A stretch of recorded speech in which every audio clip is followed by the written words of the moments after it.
Yes. Are you busy? No, Connor. Come in. Do you know what's going on over at Forrester Creations right now? No, what's going on? Taylor is holding a press conference. Is she really? What the hell is she up to? What do you mean, what the hell is she up to? She didn't discuss this with you? No, she didn't. She's just gone off on her own half-cocked without malice of forethought? Is that what you're telling me? Connor, Taylor is an adult. She knows what she's doing.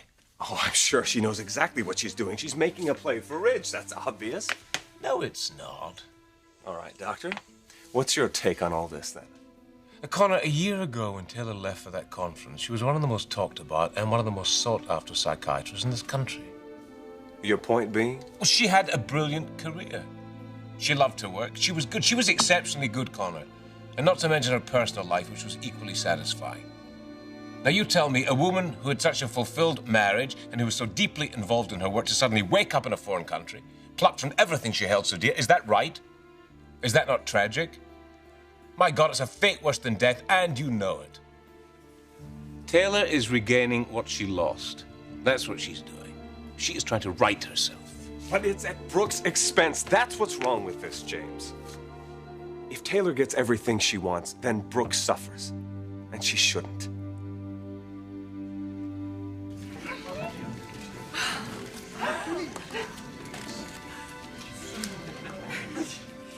I know all of you are at a loss for words at the moment, so I'll give you some time to gather your wits. Trish is passing out some printed material describing why I wasn't on the plane that crashed and what actually happened. So take a couple of minutes to read it, and I'm not going anywhere. I'll be right here, and I can answer all of those questions you have.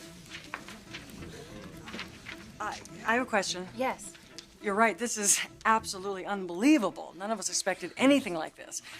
We're obviously thrilled to see you alive, thrilled and completely stunned, but to start out with, and I don't mean to put you on the spot, but how do we address you? What do we call you? Are you coming back as Taylor Forrester or Taylor Hayes? Which one is it?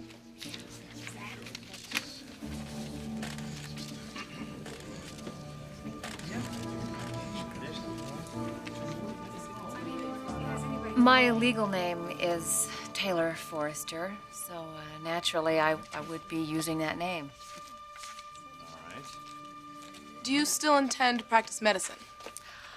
Definitely. How long have you been back? Just over a month. And who else knows about this? Only a few close friends and family. Where have you been all this time? That is in the statement. Please read it. So what was the family's reaction when they first saw you?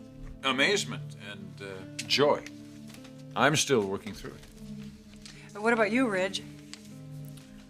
We were all very thrilled. It was like a miracle. Does that go for you too, Brooke?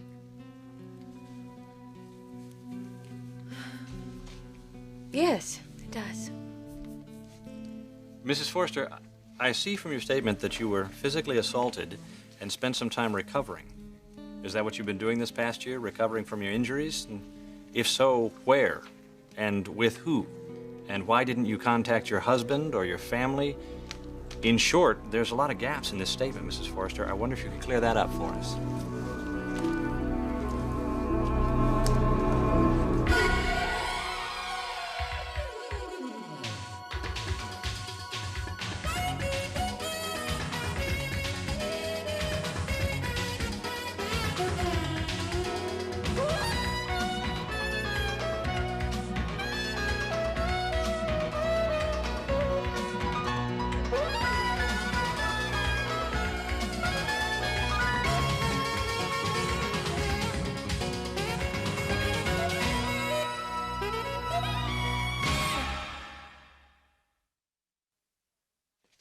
Then, after I finally regained consciousness, there were quite a few weeks there where I couldn't remember anything.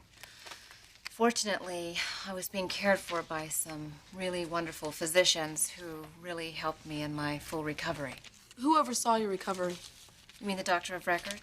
No, I mean, you mentioned you were found by this individual, this man. Was he involved in your recovery? Yes, to a certain extent. Can you be more specific? Well,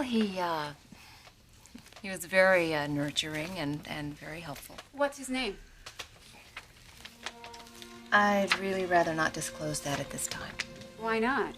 Look, let's move on to another topic, shall we? Roberta, another question? This is for Mrs. Forrester. Brooke, you implied that you're thrilled to have Taylor back, and yet there seems to be an enormous conflict of interest here. Wouldn't you agree?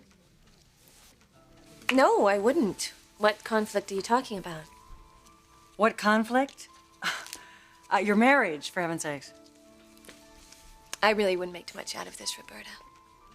Well, how could I make too much out of a wife that comes back from the dead to find her husband remarried? Are you telling us that's not a complication? Well, yes, it's a complication.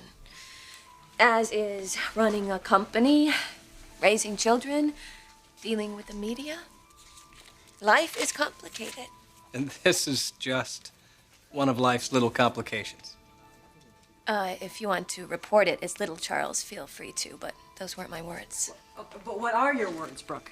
Does it frighten you? Does it concern you? I mean, Ridge and Taylor were the darlings of the media a year ago. You don't have to answer that. No, it's okay. I'll answer it. Yes, Taylor and Ridge were the darlings of the media. But that's not their life, their reality. That is your image and nothing more. When Taylor disappeared, the images of pain that you portrayed were also less than precise. I watched a man who practically died when he buried his wife. It destroyed him. For the second time in the last 5 years, Ridge has lost his spouse. And it has taken great courage to come back from that. But he did, and he moved on. And here we are. So what's my point? Just this. That after that kind of trauma, that kind of pain, there's really very little that can hurt a person. And certainly not this. What we're dealing with here is a celebration of a loved one who's come back from the grave. This is life. And yes, it's complicated. But the bottom line is, we have Taylor back. And it's a miracle. It's far easier to cope with this than it is to cope with the pain and the suffering of losing a loved one like we did last summer. It's far easier, that is, if you don't want to make it difficult. Which I'm sure you don't, seeing as you, the esteemed members of the media and the press, have so much integrity. Thank you. Well, I believe that says it all. We'll stop here. Thank you all very much. Mrs. Forrester, will you be returning to your practice? Have you been in touch with any of your... No more questions, please. The press conference is over. Taylor isn't going to end up with everything she wants, Connor. Neither is Brooke. Compromises will have to be made here. Yeah, well, that's why I'm involved. Does Taylor have an attorney? I don't know. If I were you, I would advise her to get one. I was rather hoping we could help them get through this as friends, not litigants. Well, it's just too complicated for that. I know it's complicated, but it's also too sensitive to be left in the hands of judges and attorneys. Well, that's where it's going to end up, James. There are legal matters involved here, matrimony, that requires legal definition. And can you live with that definition? What if the laws of this country decide that Ridge and Brooke were not legally married? Can Brooke live with that? Well, she's going to have to, isn't she? I mean, what's the alternative? The alternative is sensitivity, understanding, getting both parties together in a supportive environment when everybody comes out a winner. That does not happen in a courtroom. In a courtroom, there is one winner and there is one loser. This belongs in a therapy setting. Thank you both so much. Bye. I think that went pretty well. Would you two mind if I had a minute alone with Brooke? No, that's fine. Logan, I'll see you at home then. Okay, I'll see you there. Well done, both of you.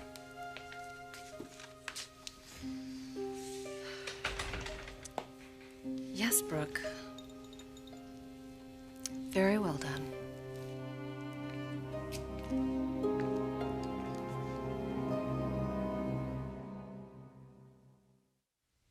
I owe you one.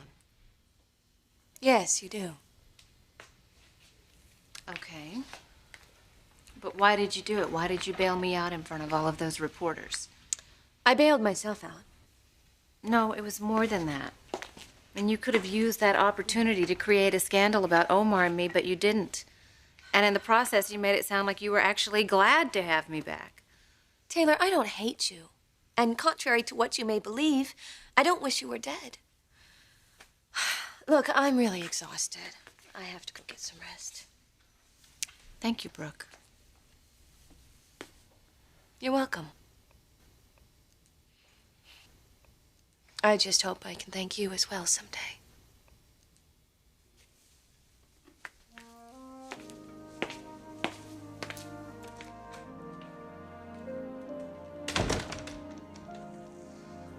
You think you can solve this through therapy? A lot more effectively than you can solve it in a courtroom, yes. Oh, you're incredible. You think that Brooke and Taylor are going to walk into a room together and discuss this rationally? With the right facilitator, I think they can, and they will. And of course, you are that right facilitator. I know all the parties, and if I may say so, I'm an expert in the field. Ah, yes, you are an expert with a vested interest. You're Taylor's friend. I would never agree to that. And don't worry, James, you'll be called to testify. You'll have your say in court. I don't care to have my say in court, thank you very much. And I don't care whether you agree to it or not. Brooke trusts me, and so does Ridge. Well, I'm Brooke's attorney, and I'd advise her against it. I'm sure you will. And then she will make her own decision, and then it will be in my hands. We'll see about that. O'Connor, I'll call you if I need you to testify. Goodbye, Counselor.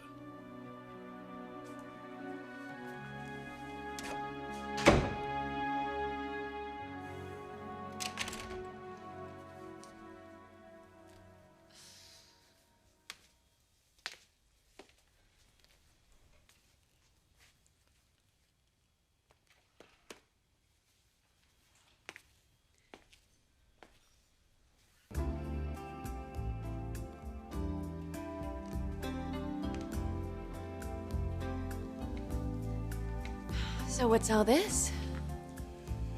Thought you deserved a little something special tonight. Why? Because I am so proud of you. The way you handled those reporters today, you are something else. Well, I'm pretty good at putting out fires. You're pretty good at lighting them, too. But this afternoon, you went way beyond the call of duty. And I want you to know how much I appreciate that. And how much I love you for that. Well, I believe that love is enough in the healing of your touch, because you showed me what it's all about.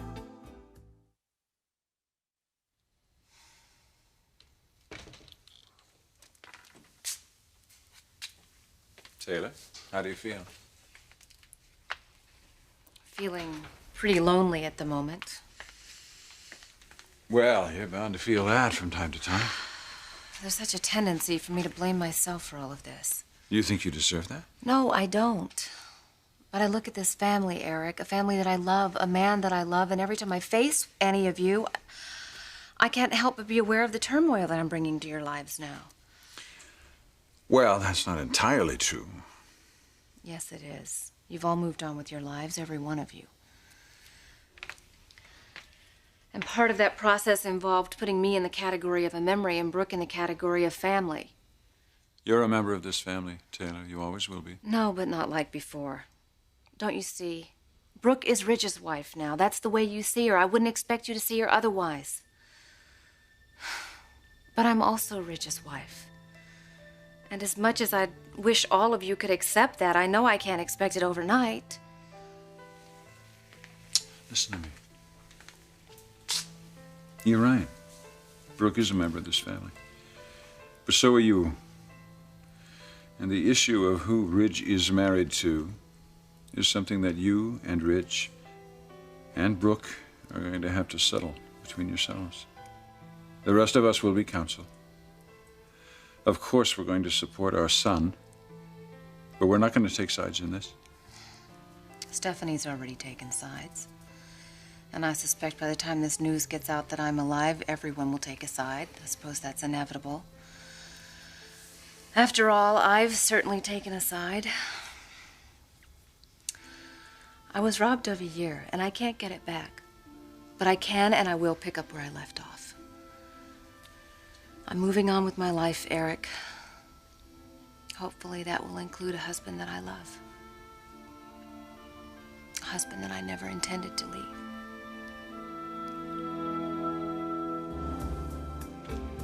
Till you show me. Till you show me. I could do this all night. I have no plans. I was tired when I walked in here earlier. It's been a long, hard, tough day. Yes. The last few days have been very difficult. Well, we'll have to do something about that, won't we? Mm-hmm. But what?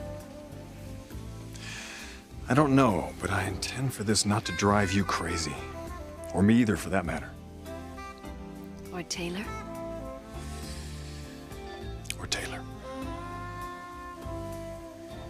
Is this a test, Ridge? Is that what's happening here? Maybe so. If so, how do we pass that test?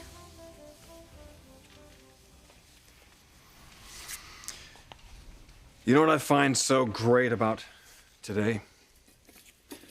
Is that you put everything into perspective. For the first time, I felt like this situation was not going to be insurmountable. That's what you did. It's like you said, thinking about last summer and Taylor's death, and all the grieving and the pain and the loss that we experienced. When you think about all that, it makes you realize that this current situation is something we can get through. It's important to keep in mind. At least it is for me. Still, the potential for hurt is great for all of us. Yeah, it is. But there's also a lot of potential for growth there if we can just work through this. I certainly hope you're right.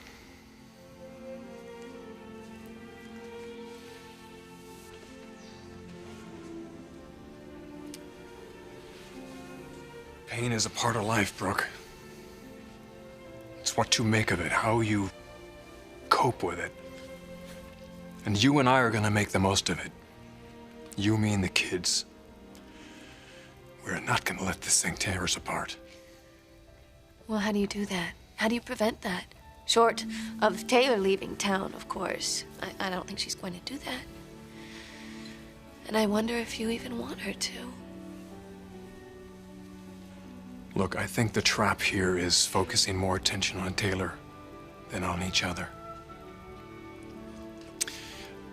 What you did today was so unselfish and so significant. I mean, you set the tone. You showed the world that this was not going to turn into a major scandal or a big cat fight or a family tragedy. And now, all we have to do is believe it ourselves. And that's what we're going to do. We're going to look at this positively. We're still going to search for answers, but we're going to do what you did today. That's showing the utmost in respect and sensitivity for each other. But are you always going to love me, Ridge?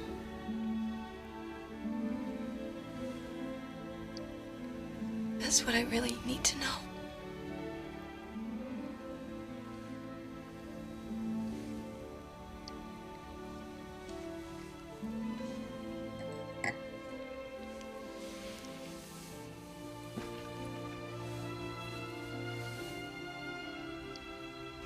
How could I ever stop loving you?